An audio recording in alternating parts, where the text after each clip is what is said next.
At Kelley Blue Book, we test drive a lot of cars, but we don't always think about the people who create them. Where do they come from, and how might they get their start?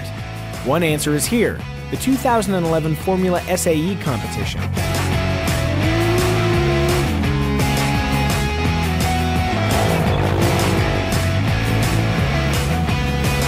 We have schools from all over the U.S., plus Canada, Mexico, Brazil, Venezuela, China, India, Japan, and it's a global engineering competition. It's 3 days long.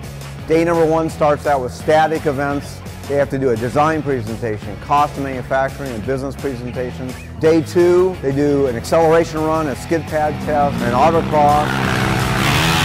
And then day 3 is what they all want, which is the endurance event. They basically set up a 1 mile course out on the infield, and then you go 7 laps around with one driver, you switch drivers and do another 7 laps. If you have any problems with the car, you can't touch it once it starts. The only thing you do is get the driver in and out, adjust the pedals. If you have to work on the car at all and it can't run, you're done. It doesn't matter where you finish as long as you finish. The great thing about this is it's a way to showcase engineering talent in front of companies who can hire them. They all come to one spot, and we've got 3 days to observe them in action. This is what we kind of call a rolling resume. We're ETS from Montreal, Canada. We've been in Formula SAE for 20 years, and this is the second time we come to California. And we come here with the hope of making a top 5 so we can go to Germany. It's looking pretty good. Our key competition is Oklahoma and GFR.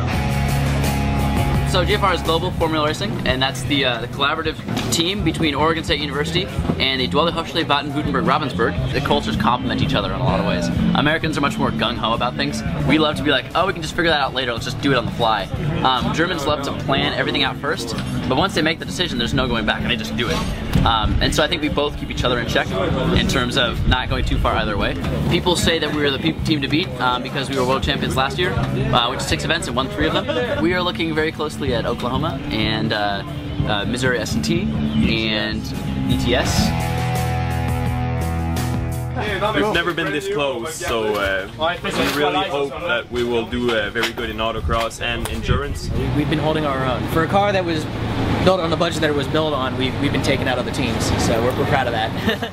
They have demonstrated that they can produce a vehicle on time, on budget, as a team, which are 3 critical elements of success in industry.